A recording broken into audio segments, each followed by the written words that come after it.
Vamos lá dar continuidade essa noite ao nosso culto. Louvor e adoração ao nosso Deus. Semana difícil, eu imagino, para alguns. Para alguns a noite foi mais noite. Algumas noites são diferentes. Algumas noites são mais escuras para alguns. É difícil quando há perda, quando pessoas próximas a nós se vão, a dor da separação.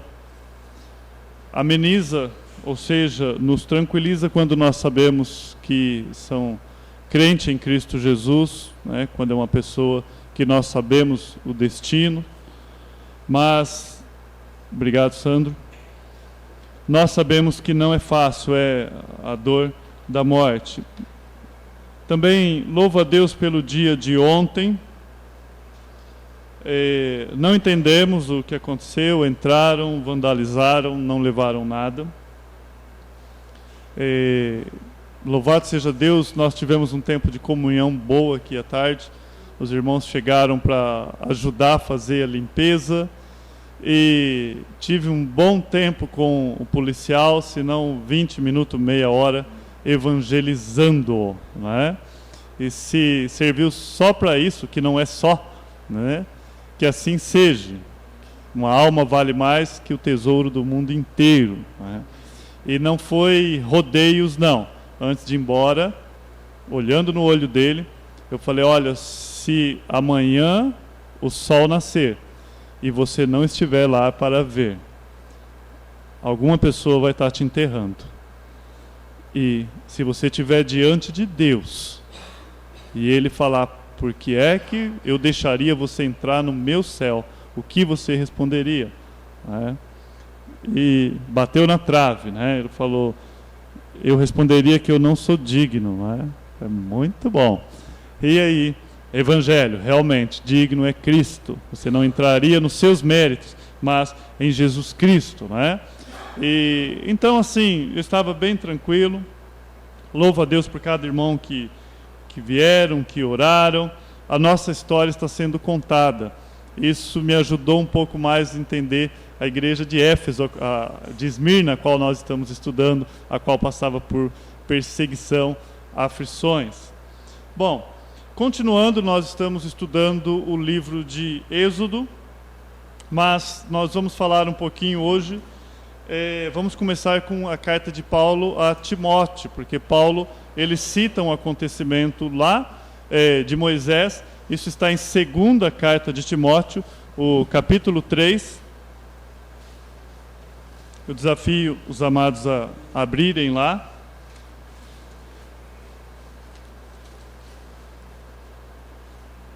Aqui Paulo falando dos últimos dias.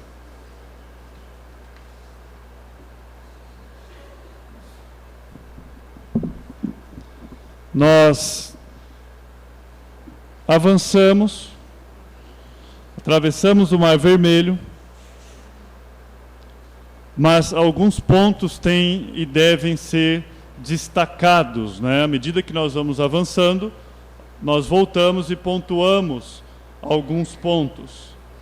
Paulo, quando ele escreve a Timóteo, em 2 Timóteo, capítulo 3, no verso 8, ele vai citar o nome dos 2 magos que estavam ali com Moisés, quando Moisés, aliás, com Faraó, quando Moisés lançou a vara no chão e transformou-se numa cobra. Depois, aliás, Arão.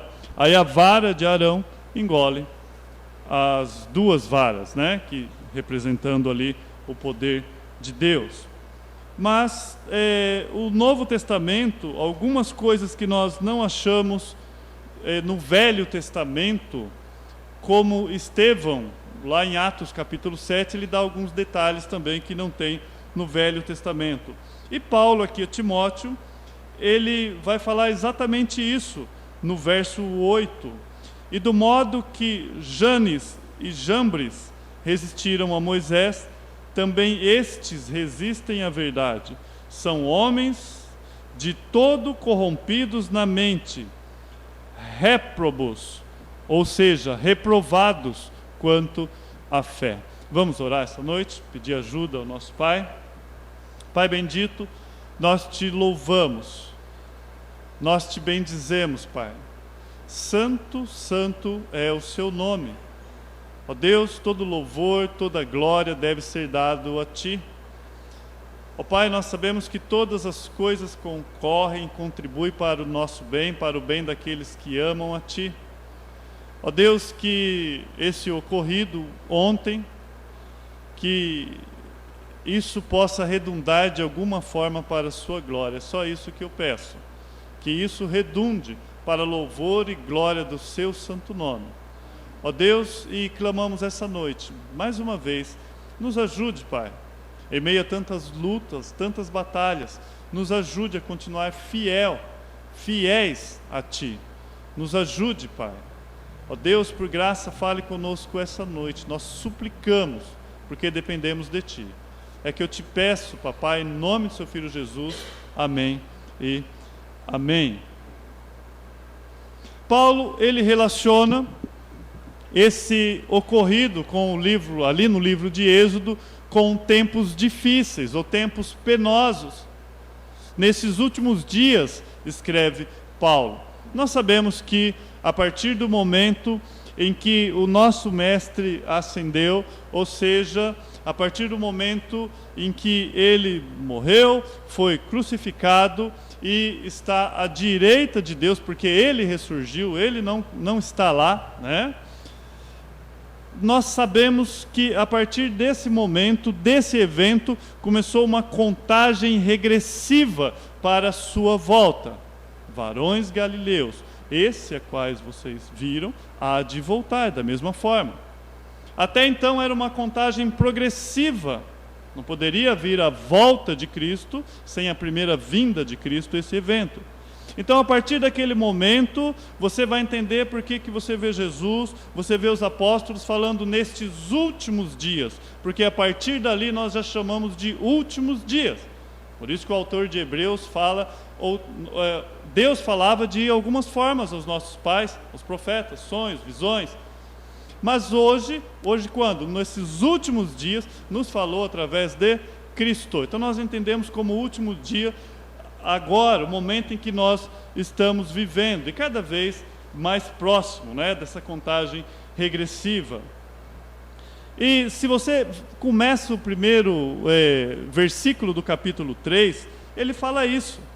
Sabe, porém, isto, nos últimos dias sobrevirão tempos difíceis, ou tempos trabalhosos, porque haverá homens amantes de si mesmos, avarentos, presunçosos, soberbos, blasfemos, desobedientes a pais e mães, ingratos, profanos, sem afeto natural, irreconciliáveis, caluniadores, incontinentes, cruéis, sem amor para com os bons, traidores, obstinados, orgulhosos, mais amigos dos deleites do que amigos de Deus.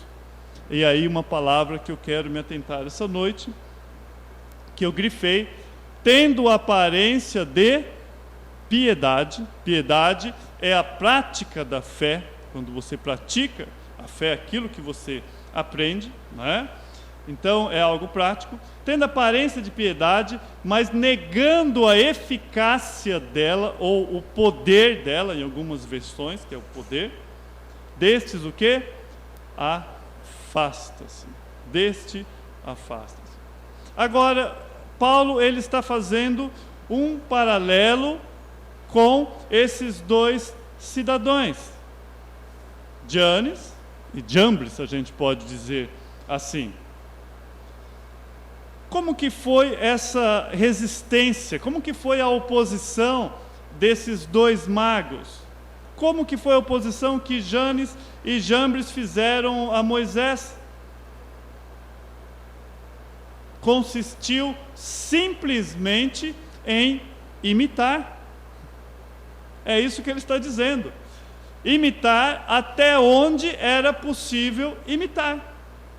era uma forma de resistir a Moisés, de resistir àquilo a qual Deus estava fazendo. Então nós aprendemos essa noite que a imitação é uma forma de resistência a Deus. A imitação é uma forma de resistência.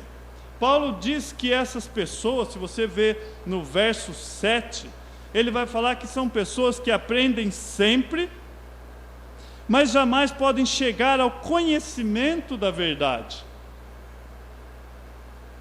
Pessoas que estão aprendendo, mas que não chegam ao conhecimento. Por que isso?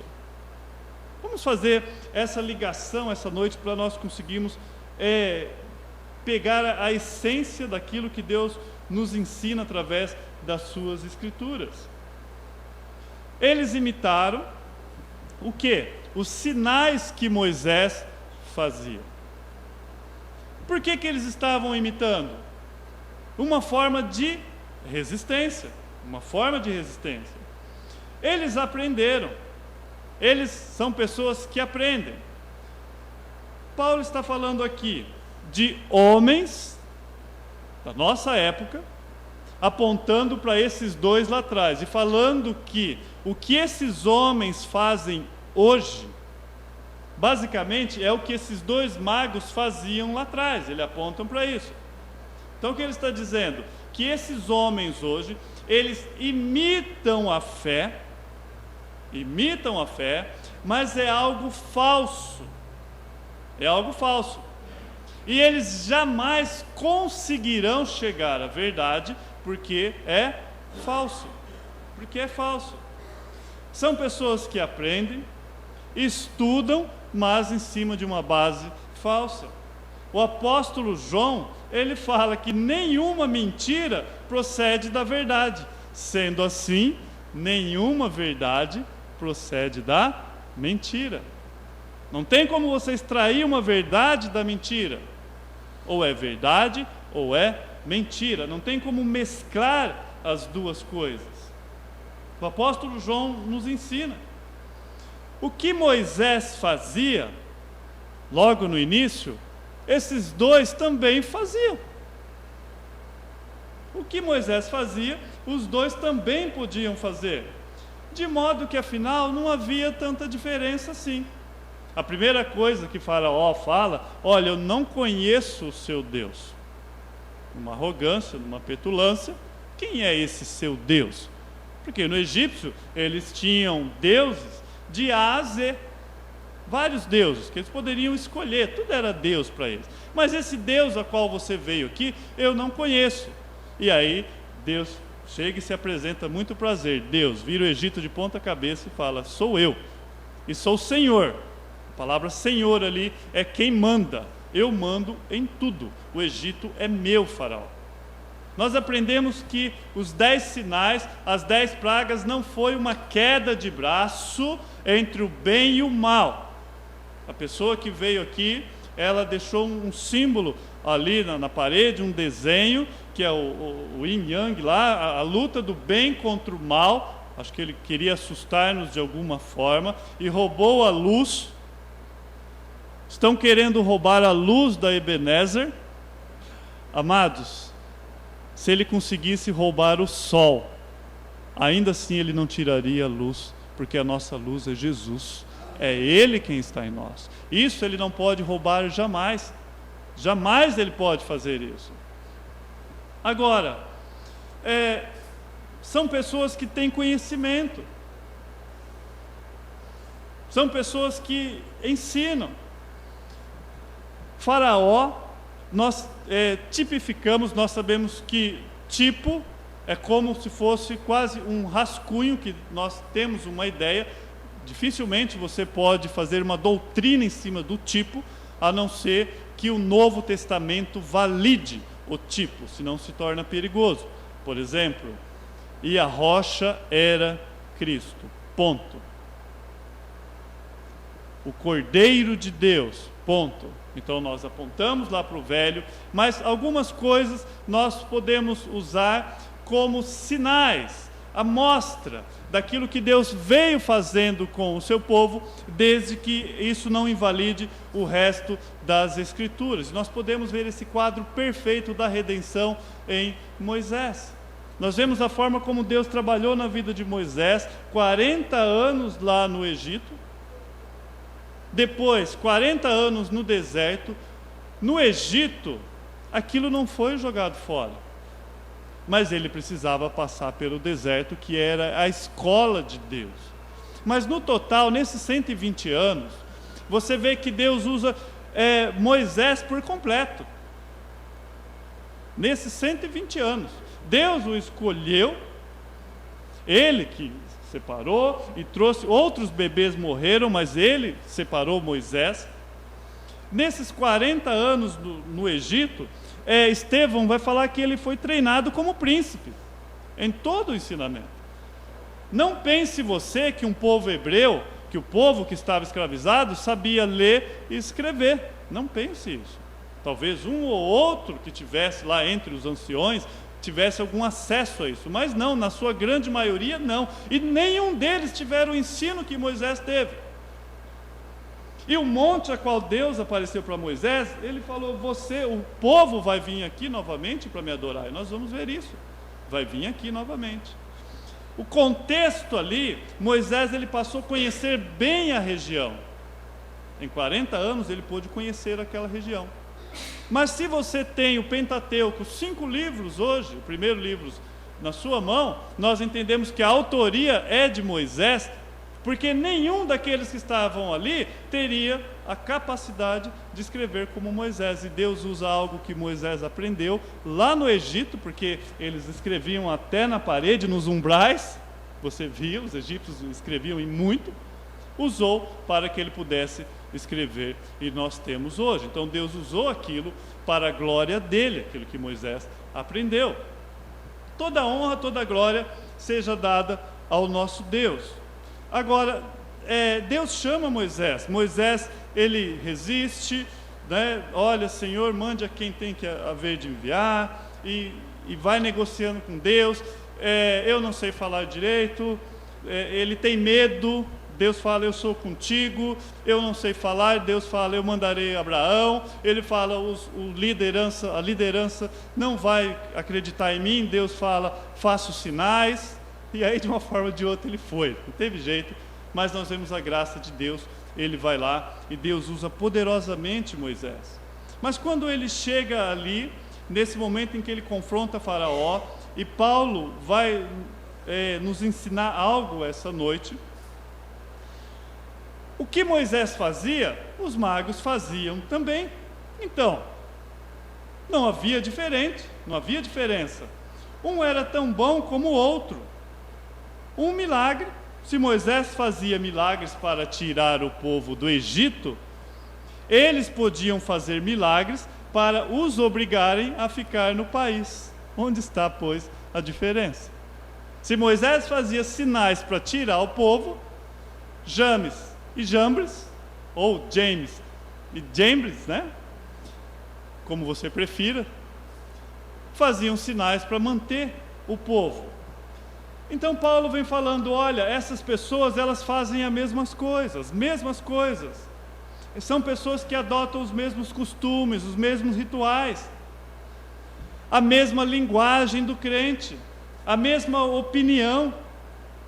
Se o cristão verdadeiro, constrangido pelo amor de Cristo, dá de comer ao que tem fome, dá vestuário aos nus, visita os enfermos, ensina a Escritura, distribui folheto, contribui para divulgar o Evangelho, faz oração, canta hinos, prega o Evangelho, tais pessoas podem fazer a mesma coisa.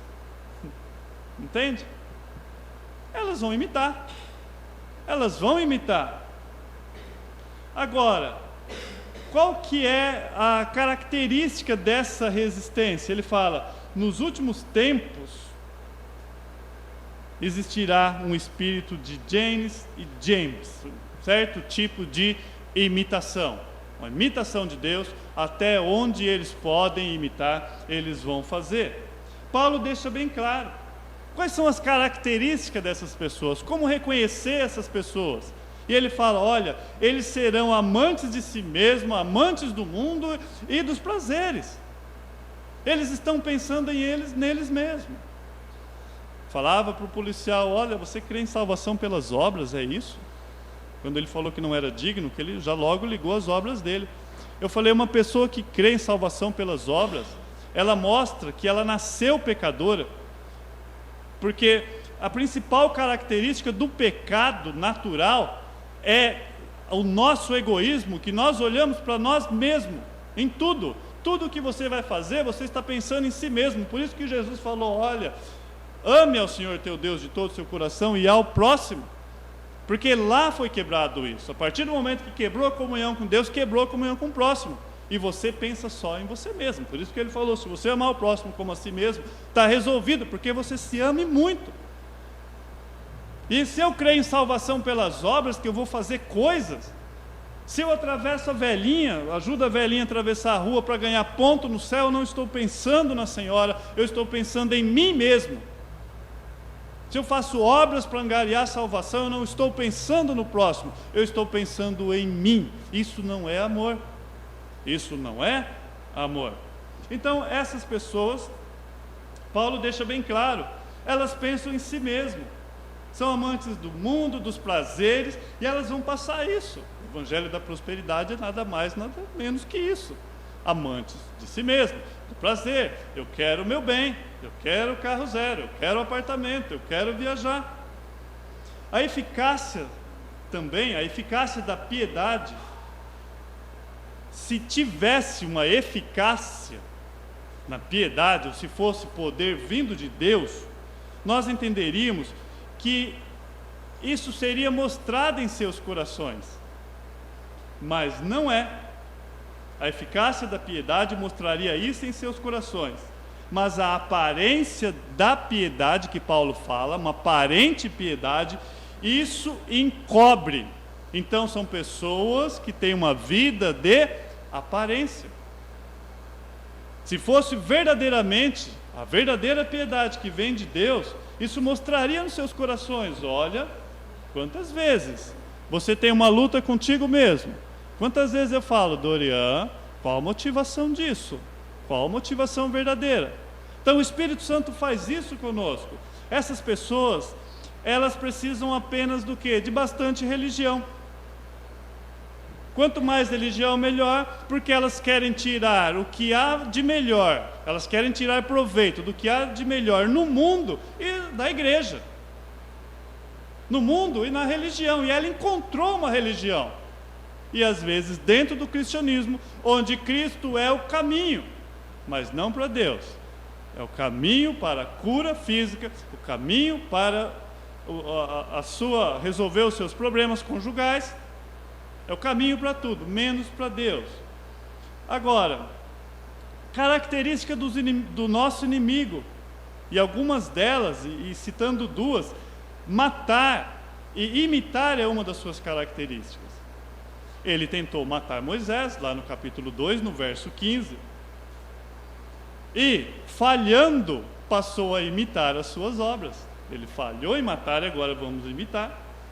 O inimigo, em vez de apresentar uma espada de perseguição na mão agora, ele passeia com um falso manto de profissão de fé, professando, imitando aquilo que em outro tempo combateu e perseguiu. E nesse tempo presente, é exatamente o que ele faz. Exatamente, sobre um falso manto de uma falsa religião. Mas tem limite, porque eles pararam, eles não conseguiram imitar todos, e Paulo fala isso no verso 9, ele fala, não irão longe. Porém, como no caso daqueles, de quem? Dos dois, a sua insensatez se tornará evidente a todos. Então, tal qual eles fizeram, e logo caiu a máscara deles, porque Moisés foi evoluindo e eles pararam. Os magos do Egito, e aí você pode ir lá em Êxodo, se você quiser me acompanhar, pode abrir lá, que agora eu vou citar alguns pontos de Êxodo. Eles, no capítulo 7, os magos do Egito só puderam imitar os servos de Deus, do Deus vivo em apenas 3 coisas. Quais que são? Primeiro, eles tornaram as suas varas em serpentes, no capítulo 7, o verso 2. Transformaram água em sangue, no 7, 22. Fizeram subir as rãs sobre a terra, no 8, 7. Porém, quando chegou o quarto sinal, que implicava em criação de vida, do nada trazer as coisas à existência, porque a palavra de Deus vai falar, Deus fala para ele, fira o pó, no sentido de ferir, e o pó se transformará em piolho, está em Gênesis 8:16. Deus fala, olha, toque no pó, toque, o que temos ali é pó, e do pó vai nascer piolhos. Quando chegou no momento em que haveria de ser criado vida, eles se viram inteiramente confusos, eles ficaram confundidos com aquilo, ao ponto de reconhecer e dizer, isto só pode ter o dedo de Deus, só Deus. Os próprios magos reconheceram, só Deus poderia fazer isso, vida, só o nosso Deus. E assim sucede também com os que resistem nesses últimos dias. Tudo o que essas pessoas fazem é segundo o poder ou a eficácia de Satanás, mas tem limite o seu poder. Mas o seu fim específico é resistir à verdade. É isso que essas pessoas querem fazer. Em resumo, os servos de Cristo, ou nós, a igreja hoje, nós estamos rodeados por todos os lados por esse espírito de James e Jambres. Por pessoas que fazem isso, que se trata de uma imitação que o diabo, Satanás, faz da verdade de Deus. É uma imitação, é uma falsa religião. Agora, quando acontece deles fazerem isso, e nós podemos trazer para o dia de hoje, produzida agora, não pela vara de um mago, nós podemos ver no dia de hoje, não é a vara de um mago, mas com atos de falsa religiosidade, nós vimos isso, religiosos que têm aparência de piedade, ou seja, imitam as coisas de Deus, mas negam a eficácia dela. Pessoas que fazem coisas aparentemente boas, justas, mas que não têm a vida de Cristo em suas almas. Você pode ver isso e reparar isso. Não tem o amor de Deus em seu coração, nem tampouco o poder da palavra de Deus em seus lábios, em suas consciências. E você vai ver que os frutos que eles produzem é como você pegar uma maçã, pôr no galho seco e falar, olha o que eu produzi. Aquilo não tem permanência. A origem daquilo é feito, é forjado, é simulado. E o fruto que nós produzimos não são nossos, ou não é nosso, é de Deus. É chamado fruto do Espírito, que tem efeito eterno, duração eterna, produzir frutos dignos, frutos que permaneçam para a eternidade, é fruto do Espírito. E Paulo fala que existiria isso. Agora, fora isso, ainda encontramos algumas objeções. E nessas objeções de Faraó, nós vimos uma das formas do inimigo trabalhar. A primeira objeção está no 8:25. A primeira objeção. Faraó, ele vai querer, ele vai resistindo, ele usa os magos para isso, para provar que ele também é poderoso, mas não funciona. E aí ele começa a negociar com Moisés, no 8:25. Qual é a primeira objeção dele? A primeira objeção, nós lemos assim: então chamou Faraó a Moisés e a Arão e disse: sacrificai ao vosso Deus aonde? Nessa terra. Deus tinha dito: deixa o meu povo ir. Então o inimigo, uma das características que nós vimos aqui, ele começa a negociar. Não, vocês podem fazer isso aqui mesmo. Eles deveriam ir e prestar culto de adoração ao nosso Deus. Eles deveriam levar os animais que seriam sacrificados num lugar específico e no caminho de 3 dias, a qual, se nós podemos dar um tema à mensagem dessa noite, seria o caminho de 3 dias. Foi o caminho proposto por Deus, nada mais, nada menos. O povo teria que sair dessa condição de caminhar 3 dias. No 8:27, Moisés fala: deixa-nos ir a caminho de 3 dias ao deserto, para que sacrifiquemos ao Senhor nosso Deus, como Ele nos disser. Deus é santo, santo, santo, santo. E a verdadeira adoração não é feita na esfera do mundo, não é feito na carne. Você tem que ser sacado, tirado, salvo, redimido, lavado pelo sangue do Cordeiro. Deve haver uma ação da graça redentora do nosso Deus em te tirar do mundo, para que haja verdadeira adoração. Um cântico conhecido que fala: venha para adorar como está, é herético. Você não adora a Deus sem a pessoa de Jesus Cristo. Não devemos abolir a pessoa de Jesus Cristo. Você não chega como está na presença do seu Deus, você é dizimado sem a pessoa de Jesus Cristo. É através dele, somente pelo sangue, somente pelo caminho de 3 dias. Deve haver uma separação, deve haver esse caminho. Primeiro devemos ser separados por Deus, resgatados por Deus, e estarmos à distância de 3 dias, ou seja, morte, sepultamento e ressurreição, simbolizando o caminho de Cristo. Temos que passar pela cruz. Temos que passar pela cruz. É posicional. Temos que estarmos em Cristo. O nome do Senhor, ele não deve ser ligado à imundícia, às coisas do mundo, para que o nosso testemunho seja eficaz, porque vem de Deus. Os israelitas teriam então, se isso acontecesse, colocado no mesmo terreno que os egípcios, e teria posto o Senhor no mesmo nível dos deuses egípcios. É o que ele está propondo. Nós temos vários deuses aqui, você tem o seu Deus também, você vem aqui e a gente pode fazer uma grande festa. Você faz ali. E Moisés vai falar: não, porque nós somos a abominação. Quem fala isso é lá em Gênesis. Lembra? Quando os irmãos de José vêm e José começa a falar com o faraó para separar um campo, e separa Gósen para eles. E ele fala: olha, porque nós sabemos que pastor de ovelha é abominação aos egípcios. E Moisés lembra isso a ele. Então fala: não tem jeito. Se fizessem isso, os egípcios poderiam dizer aos israelitas: nós não vemos nenhuma diferença entre nós e vós. Vocês têm o vosso culto e nós temos o nosso. É tudo a mesma coisa.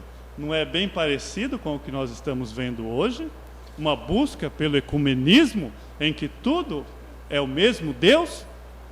Amados, o ecumenismo, ele promove a união das religiões. Mas uma coisa jamais ele vai conseguir, que é a unidade. Unidade é só em Cristo. Só em Cristo. Ele pode ter um monte de batata num saco, mas jamais ele terá um purê. Jamais, onde essas batatas são esmagadas e viram uma só massa para a glória de Deus. Os homens consideram perfeitamente natural que cada um tenha uma religião, seja qual for, contanto que tenha sinceridade no coração. Você já ouviu muito disso. O que importa é a sinceridade e o respeito em cada crença. Então, respeita cada crença. Pouco me importa a sua forma de religião. Tal pensamento de tal homem a respeito disso que ele chama de religião não glorifica o nome de Jesus. Faz de Jesus um palhaço, faz da cruz uma brincadeira, faz da cruz algo a ser escolhido apenas, mais um dos caminhos. Nós temos que haver de passar pela cruz, tem que haver caminho de 3 dias, não tem negociação. O povo de Deus no Egito e o próprio Deus associado com ídolos do Egito seria uma grande blasfêmia. Seria errado isso. Você não precisa ir lá, mas Paulo, em 2 Coríntios 6,15, ele fala assim, até o 18, que concórdia é entre Cristo e Belial? Como que tem? Como que vai prestar culto? Como que estarão juntos? Ou que parte tem fiel com o infiel? Que consenso tem o templo de Deus com os ídolos? Porque vós sois o templo do Deus vivente, ou do Deus vivo. Como Deus disse, neles habitarei e entre eles andarei, e eu serei o seu Deus, e eles serão o meu povo. Nós somos povo de Deus, separado por Deus. E aí ele desafia, por isso sai do meio deles e apartai-vos, diz o Senhor, e não toqueis em nada imundo, apontando para isso, mundanismo. E eu vos receberei e serei para vós pai, e vós serei para mim filhos e filhas, diz o Senhor Todo-Poderoso. Então, que comunhão terei Deus com os ídolos? De forma nenhuma. Tem que haver uma separação. E quando você vai lá em Tiago 1:27, ele vai falar que a verdadeira religião é quando você se abstém das coisas do mundo, quando há uma separação. Tiago fala isso conosco. Se se eles continuassem a viver no meio das abominações e contaminação dos egípcios, não poderia ser testemunho de um Deus santo, porque nosso Deus é santo. Você encontra todo tipo de deuses por aí, mas você não vê nenhum Deus santo. Nenhum. Todos eles têm uma brechinha, né? Posso até jogar uma pinguinha para o santo, não é isso? Alguns lá vão e se prostituem aos pés de alguns santos, algumas imagens, santos entre aspas, não é? Agora, como que poderia um povo continuar em meia abominação e se associar com essas contaminações? Uma religião mundana, ela é corrompida, não pode ser fiel ao nosso Deus. Está minha água aqui.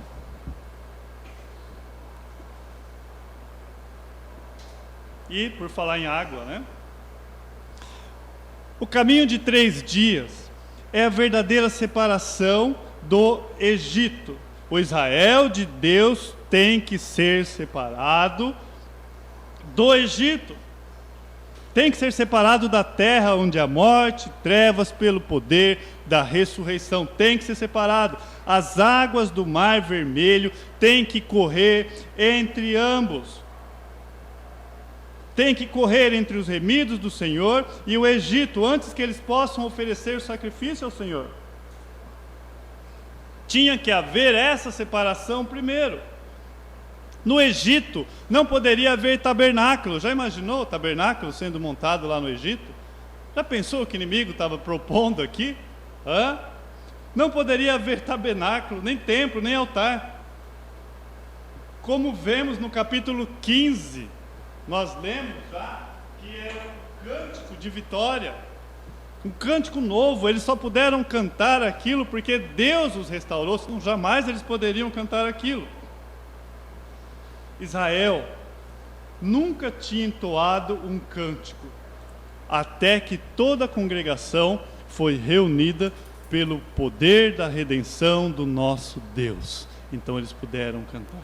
Isso eles não poderiam fazer no Egito. O mesmo é exatamente agora. É preciso que o crente, que nós saibamos onde nós fomos colocados, isso é posicional, sobre a morte e ressurreição do nosso Senhor Jesus Cristo, antes de você falar que você é um adorador, ou um servo aprovado, ou uma testemunha eficaz. Precisamos compreender o significado espiritual do caminho de 3 dias no deserto, a qual nos separa para sempre, não somente dos fornos lá do Egito, do sofrimento do Egito, mas também dos seus templos e dos seus altares. A segunda objeção, 8:28. Então, a primeira ele fala, olha, vocês não vão sair não, fica aqui e adore aqui. Não, de forma nenhuma. A segunda, 8:28. A primeira, o inimigo não quer deixar sair. Na segunda ele fala, pode ir, mas não vai muito longe não, viu? Vocês podem ir, adora ali pertinho. Então disse Faraó no 8:28, deixar-vos-eis ir, para que sacrifiquem ao Senhor vosso Deus no deserto, somente que não vá longe. Então, primeiro ele segura, depois ele solta, mas ele fala assim, não vai muito longe. Bom, se eles não podiam detê-los ou retê-los no Egito, procuravam ao menos retê-los por perto da fronteira. Por quê? Porque eles poderiam agir de diversas formas e influenciar os hebreus. Dessa forma, o povo poderia ser seduzido e voltar, e o testemunho ser aniquilado. Entende? Aqueles que tornam para o mundo depois de aparentemente ter deixado, aqueles que tornam, você deixou o mundo, então temos um quadro aí, você fala, não, eu agora não estou mais no mundo. Pessoas que acontecem isso, ela causa muito mais dano à causa de Cristo do que se nunca tivesse se afastado do mundo, porque virtualmente, eles vão confessar que provaram as coisas divinas e rejeitaram. Eles estão dizendo com isso que as coisas do mundo é melhor que as coisas de Deus, como se ele tivesse feito uma degustação no reino de Deus, o que eles chamam de igreja, não gostou e volta para o mundo. É isso que eles estão passando para o mundo. O faraó fala, não, vocês não vão muito longe, fica aqui perto. E eles sofreriam essa influência. O efeito moral dessa verdade na mente dos incrédulos é tristemente embaraçoso. Pelo exemplo que essas pessoas deixam quando elas fazem esse tipo de coisa. Não vá muito longe, ele fala.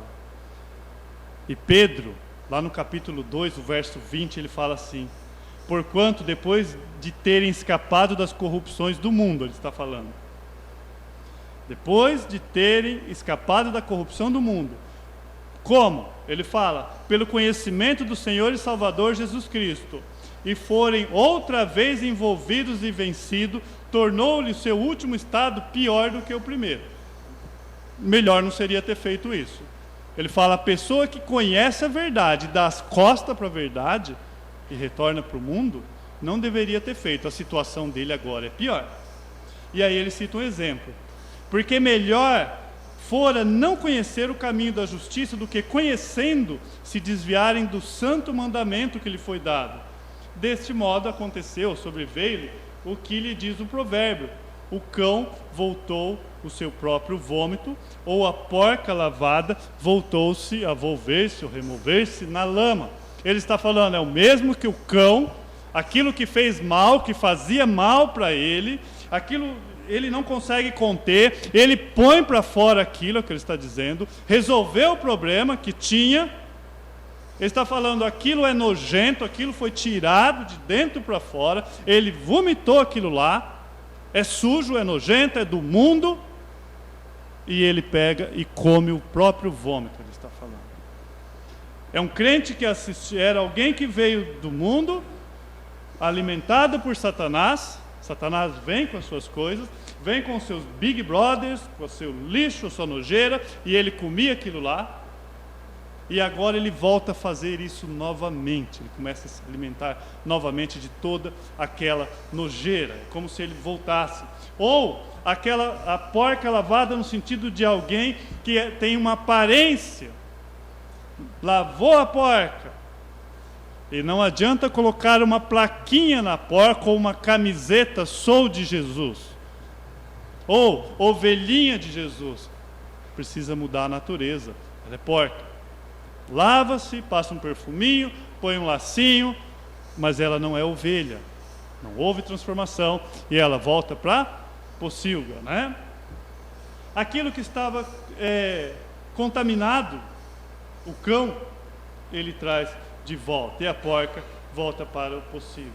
Agora, antes de entrar na terceira objeção, o quanto eu devo me afastar do mundo? O quanto que eu devo me afastar do mundo? E fazendo essa pergunta, o que é mundo, né? E não dá para trazer essa noite, tem muita coisa que poderíamos trazer.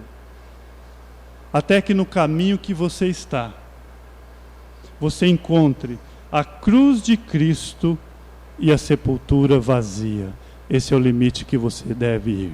Ali, você observa, você jamais faria aquilo aos pés da cruz. Ali é o seu limite, você sabe do que eu estou falando. A terceira objeção está no capítulo 10, do 8 ao 11. Então, primeiro ele fala, fica. Segundo ele fala, não vai longe. A terceira ele fala assim, então Moisés e Arão foram levados outra vez a Faraó, e ele disse, ide servir ao Senhor. Faraó está falando para ele, né? Vai lá, serve o Senhor vosso Deus. Quais são os que vão de ir? Pergunta ele a Moisés. E Moisés disse, havemos de ir com os nossos meninos e com nossos velhos, com os nossos filhos e com nossas filhas, e com as nossas ovelhas e com nossos bois. Havemos de ir, porque festa ao Senhor temos, né? Então ele lhe disse, seja o Senhor assim convosco, ou seja, não deixarei, como eu deixarei ir os vossos filhos e vossas filhas. Olhai que há mal diante da vossa face. Fala, vocês estão querendo aprontar comigo, vocês não vão levar os vossos filhos e as vossas filhas. Não será assim, ainda agora vós varão, vai vocês e servi ao Senhor, porque foi isso que pedistes. E o lançaram da face do Faraó. Agora, o que ele está dizendo? Os pais adorando a Deus no deserto e os filhos no Egito. É isso que ele está dizendo? Sim. Que terrível anomalia! O que é isso? Isso seria apenas uma libertação parcial, ao mesmo tempo inútil, desonrosa para o nosso Deus, o Deus de Israel. Isso não é possível. Como que um pai deixa o filho no Egito? Como que um pai faria isso? Tudo quanto podia dizer-se em tal caso era que em parte ele servia ao Senhor e em parte Faraó, porque os seus filhos estavam ali. Porém, o Senhor não podia ter parte com Faraó, era necessário que possuíssem tudo ou nada. Nós podemos tirar vários princípios daqui, e eu separei um. Um princípio importante para nós, que nós possamos ter isso no nosso íntimo. É o nosso privilégio de contar com Deus quanto os nossos filhos e criá-los na doutrina e na admoestação. Paulo fala isso em Efésios 6:4. Quantos pais acham que pode adorar a Deus e abandonam os seus filhos? E Satanás vai cuidar dos seus filhos. Pode deixar com a babá eletrônica, deixa ele com a internet, deixa ele com a televisão, deixa ele com o jogo, deixa ele com a educação que tem na escola, deixa ele com Satanás e vai na igreja com a sua Bíblia para adorar a Deus. Isso é uma anomalia. Isso é uma anomalia. Isso não é correto diante dos olhos de Deus. Nenhuma outra parte deve satisfazer-nos quando os nossos pequeninos, senão aquela mesma que nós próprios desfrutamos, ou seja, trazer eles a desfrutar desse nosso Deus, buscar, lutar em oração para que Deus salve os nossos pequeninos. Que conforto eu tenho, descuido para com os meus filhos. Imagina, como adorar a Deus e esquecer o filho. E quarta e última objeção está no 10:24. Então, primeiro ele fala, fica. Segundo ele fala, vai ali pertinho. A terceira ele fala, deixa seus filhos. A quarta e último, Faraó relaciona-se com ele vai falar sobre os rebanhos da manada. Então Faraó chamou Moisés e disse, ide servir ao Senhor, somente fiquem as vossas ovelhas, vacas, vão também convosco as vossas crianças. Liberou as crianças agora. Pode ir as crianças, mas não vai levar as coisas para você fazer o sacrifício. Não vai levar. Com que perseverança o inimigo disputou cada palmo do caminho de Israel para fora do Egito. Então você acha que é simples a saída de uma pessoa? Você acha que não há lutas, que o inimigo fica lá de braço cruzado? Ele disputou.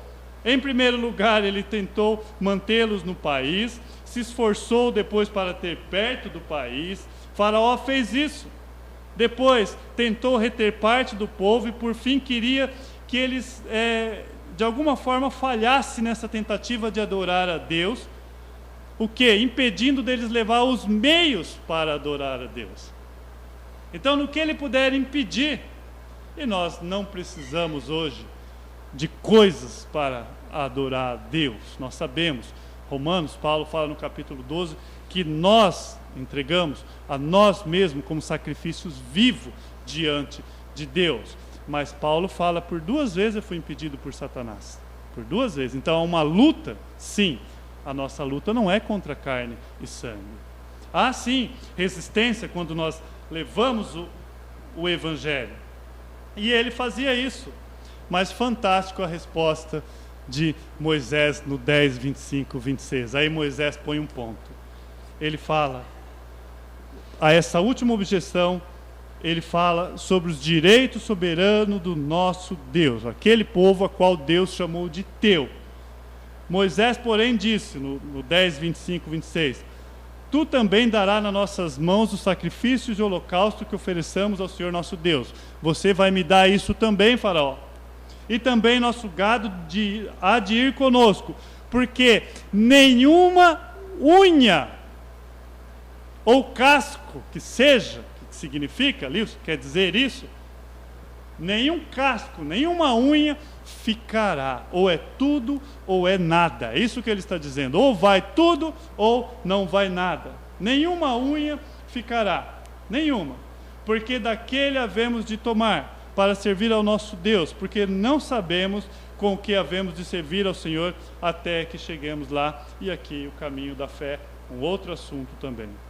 O Egito não é um lugar próprio para guardar as coisas que pertencem ou seja, alguma coisa que pertence aos remidos do Senhor. O que eu posso aprender com isso?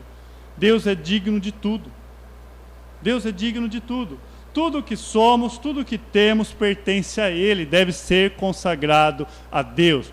Tudo que temos, tudo que somos, nós, nosso corpo, nosso chamado templo do Espírito, consagramos a Deus. Não somos de nós mesmos. Paulo fala isso aos Coríntios.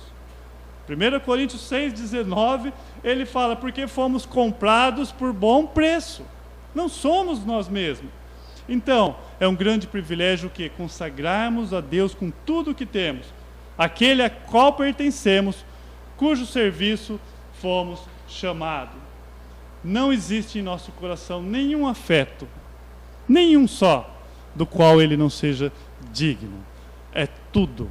Uma vez que nós saímos, fomos sacados do mundo, tudo o que tenho, tudo o que sou, eu consagro a Deus. E a partir dali, Deus começa a trabalhar na sua vida. Um pastor de uma igreja no Rio de Janeiro, numa favela, ele falou, olha, não para membro na minha igreja. Aí ele falou, mas por quê? O que tem de errado? O que você está fazendo de errado lá que não para membro? Ele falou, não, porque quando eles se convertem, eles consagram a vida deles a Deus. E tudo que eles têm. Então aí eles começam a arrumar o seu nome, já não está mais no SPC, no Serasa, eles arrumam empregos melhores, então acaba a própria situação levando eles a morar em lugares melhores. É algo automático que o Evangelho faz. Então, alguns que ficam, foi alguns chamados pelo próprio Deus a abrir mão disso, né? E acabam ficando, mas em grande maioria é passageiro. Por quê? Consagra tudo. Quanto mais perto andamos de Deus, melhor compreendemos que a nossa comida e a nossa bebida é fazer a sua santa vontade. É isso que nós devemos fazer. O crente não caminha carregando um peso insuportável às costas ou um jugo incomum ao pescoço. O jugo foi despedaçado por causa da nossa unção. Isaías fala isso lá no 10, 27. O fardo foi tirado para sempre pelo sangue lá vertido na cruz. E nós caminhamos, resgatados, regenerados, desembaraçados de todo o pecado, em conformidade com a palavra de Deus que vem e diz, deixa o meu povo ir. Vamos curvar nossas cabeças e vamos orar? Pai bendito, nós te louvamos por mais essa porção da sua palavra. Ó Pai, que fique bem claro que muitas vezes nós estamos brincando de ser crente. Muitas vezes nós não experimentamos do Senhor. e achamos que podemos degustar de algo dentro da igreja e algo no mundo e colocar na balança e decidir o que é melhor. Essas pessoas não experimentaram realmente do Senhor.